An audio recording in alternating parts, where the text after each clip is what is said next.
जय जगन्नाथ मु श्रीवत्स खड़ीरत्न ज्योतिर्विद वास्तुविद आपन को आज अध्याय को स्वागत करुच्ची। आज आपण मान बहुत सुंदर टॉपिक अच्छी जहाँकि वास्तुशास्त्र उपर आम आलोचना करवा पूर्वर आपण मान को कही रखुची जे मु दुईटी एपिसोड कर सारी जहाँकि संपूर्ण वास्तु विज्ञान उपर जड़ित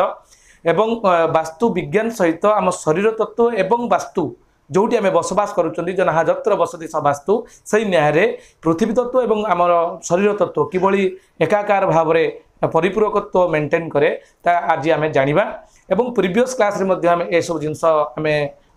पढ़ी आ जो माने भी मु निवेदन करी जो माने भी आज अध्याय को आसुचंदी डायरेक्ट 3 टॉपिक आसुचंदी पार्ट 3 की सेमान को निवेदन पार्ट 1 एवं पार्ट 2 जाई देखंतु एवं निश्चित ता परवर्ती समय आपण पार्ट 3 के आसंतु मोर आशा और विश्वास आपण माने बहुत सुंदर भाव में वास्तु विज्ञान को जो गुण तत्व अछि ताको आपण माने बुझी पारिबे। ताले आसंतु डेरी न करी आम आज आलोचना करबा जे आज आपण मान पई सुंदर टॉपिक अच्छी जहाँकि दिग निर्णय आम पूर्व क्लास रे पंचतत्व जानी एवं कौ दिगर अधिपति किए तार एक सुंदर श्लोक आमर अच्छी श्लोक कहूँ सूर्य शुक्र क्षमापुत्र सिंहिकेय शनि शशि सौम्य त्रिदश मंत्री च प्राच्यादि दिगदीश्वरा यहाँ जदि आम एक्सप्लेनेशन करवा विस्तारित भाव में करवा सूर्य शुक्र क्षमापुत्र प्रथमतः आसुचंदी सूर्य तापर आसवे शुक्र तापर क्षमापुत्र अर्थात मंगल क्षमा शब्दर अर्थ होचंती पृथ्वी तांकर पुत्र मंगल सिंहिकेय सिंहिका राक्षसुणी जी आमर थिले तांकर पुत्र होचंती राहु तापर आसुचंदी शनि तापर चंद्र तापर आपणकर सौम्य अर्थात सौम्य शब्दर अर्थ होची बुद्ध तापर त्रिदश मंत्री होचंती बृहस्पति प्राच्यादि दिगदीश्वरा यह पूर्व दिग ठारू बसई जीवा ताले ई सूत्र अनुसार आसंतु आमे दिग को किभली निर्णय करिबा वास्तुशास्त्र प्रथम कर्तव्य होची आमको दिग निर्णय करिबा सठिक दिग निर्णय जदि आपण माने करि पारुचंती ताले निश्चित भाव रे को ग्रह को दिगर अधिपति सही ग्रहर कारकत्व अनुसार आमे माने सबु बेले प्रतिकार को नै परिबा। ताले आसंतु आज आमे पढिबा प्रथमे आसुचंती सूर्य सूर्य होचंती पूर्व दिगर अधीश्वर एटा होची आपनकर पूर्व दिग पूर्वर जितेबाला आम सूर्य आड़ को सामना कर मुह कर छिड़ा हवा आमर सामना सूर्य आड़ को पछपट रपर पश्चिम दिग को एवं डाहाण पट दक्षिण दिग को बाँ पट उत्तर दिग को ये हूँ साधारण कॉन्सेप्ट आज आम मैंने क्लीयर हवा तेणु पूर्व दिगर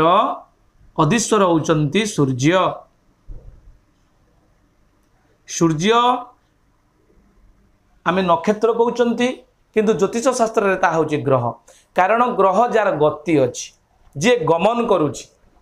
पठाणी सामंत मध्य कही अखंड ब्रह्मांड खंडम स्थिरतर धरणी चंद्रार्क रुक्षम गति सूर्य एवं चंद्रंकर मध्य गति अच्छी बोली से प्रमाण देते आमर आज पर्यंत 24 अंश रु पार हो गला सूर्यंकर गति तेणु सूर्य होचंती पूर्व दिगर अधीश्वर आम जेहेतु वास्तुशास्त्र बा एस्ट्रो साइंस को जिओसेंट्रिक पद्धति आउ एक अच्छी सूर्य केंद्रिक पद्धति सूर्य को केंद्र करके गोटे पद्धति दि जाए आउ पृथ्वी को केंद्र करके एक पद्धति जहाँकि ज्योतिष शास्त्र अनुसार पढ़ा जाए तेणु सूर्य होचंती सकल शक्तिर आधार तांको निकट में हिलियम एवं हाइड्रोजन पावर अच्छी तेणु सूर्य होचंती पूर्व दिगर अधीश्वर पूर्वर मालिक होचंती सूर्य तापर आसुचंती शुक्र शुक्र होचंती अग्निकोणर जेहेतु यहाँ पूर्व दिग पूर्व एवं यही पटटी हूँ आपंकर दक्षिण दिग मुझे आपंकर मेंशन कर दउची एपट हूँ उत्तर दिग ठीक पूर्वर पछपट रोची पश्चिम दिग ताहले पूर्व एवं दक्षिण यही जो मझी कोण आपण पाउचंती यह को विशेष दिग बोली कहा जाए जार ना हूँ विदिग दिग आउ विदिग दिग विदिग ताने विदे जो आमर विदिग हूँ कौन ना विशेष दिग्गजस्य स विदिग अर्थात कोण ताने पूर्व एवं दक्षिण को आग्नेय कोण बोली कहा जाए बा जहाँ को आम कहते अग्निकोण यही अग्निर कारकत्व होचंती शुक्र किंतु प्रकृत में शुक्र होचंती जलर कारक एवं जलर अधिपति होचंती चंद्रमा परवर्ती एपिसोड रे मु आपण मानक संपूर्ण कारक ग्रह मानकर बुझेबी तापर से तांकर प्रभाव किभली वास्तु पर पड़ुची आम शरीर जीवन जीवनचर्या उपर किभली पड़ुची आमे मध्य आलोचना करिबा तेणु अग्नि शुक्र अग्निकोणर अधिपति तेणु सूर्य शुक्र क्षमापुत्र अर्थ मंगल मंगल होउचंती आपणकर दक्षिण दिगर अधिपति मंगल मध्य कुज कु अर्थ पृथ्वी ज अर्थ आपणकर जात अर्थात पृथ्वी ठारू जे जात तांको मध्य मंगल बोली कहा जाए। अंगारक अर्थ लिभि जाइतिबा अग्नि सूर्य होउचंती जळुथुबा अग्नि दी जण अग्नि तत्वर कारक सूर्य अग्निर कारक होइतिला बेले मंगल मध्य अग्निर कारक सूर्य किंतु अग्निर समग्र अग्नि जेते संसार रे पृथ्वी भूखंड रे बा यूनिवर्स रे जेते अग्नि अछि समग्र अग्निर अधिपति होउचंती सूर्य किंतु कारक होउचंती आपणकर मंगल एहाको मध्य हमकु जानिबा को पड़िबो। एवं दक्षिण दिग मध्य जमंकर दिग आकु मध्य जमंकर दिग बोली कहा जाए दक्षिण दिग। तापरे आसुची सूर्य शुक्र क्षमापुत्र सिंहिकेय शनि शशि सिंहिकेय सिंहिका र पुओ से होचंती आपणकर राहु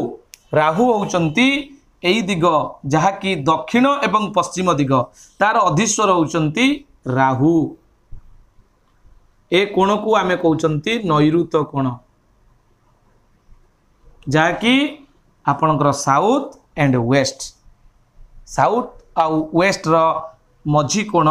ये होची राहुंकर जहाँकि नैऋत कोण।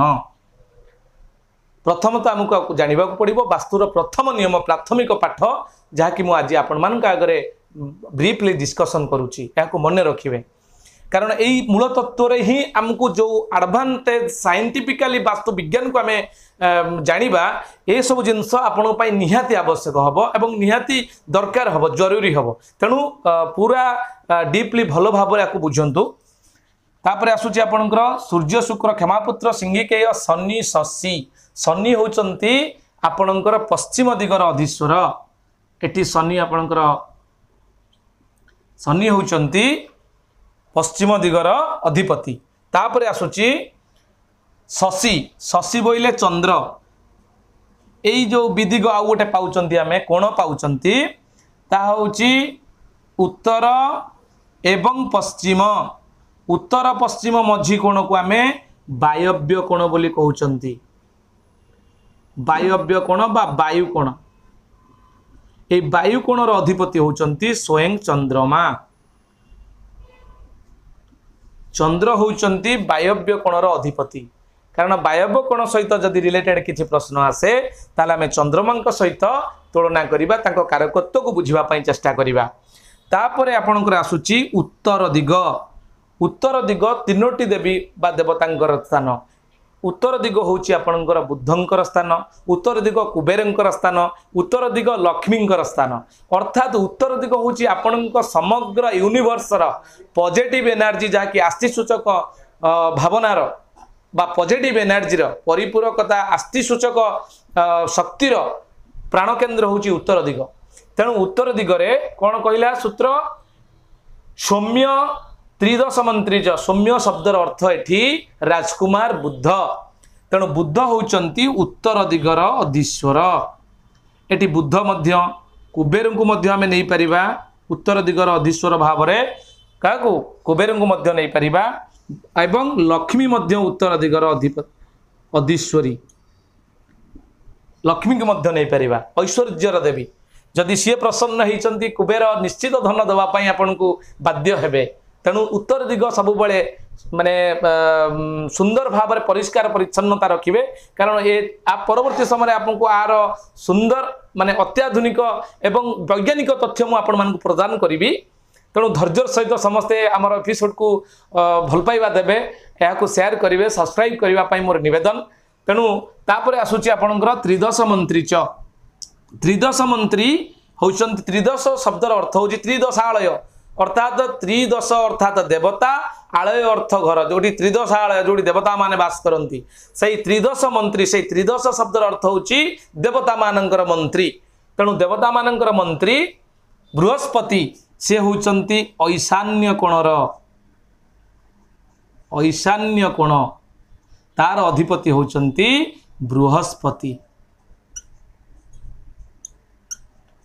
बृहस्पति होचंती ईशान्य कोणर अधिपति ईशान्य कोणर नामकरण ईशान अर्थात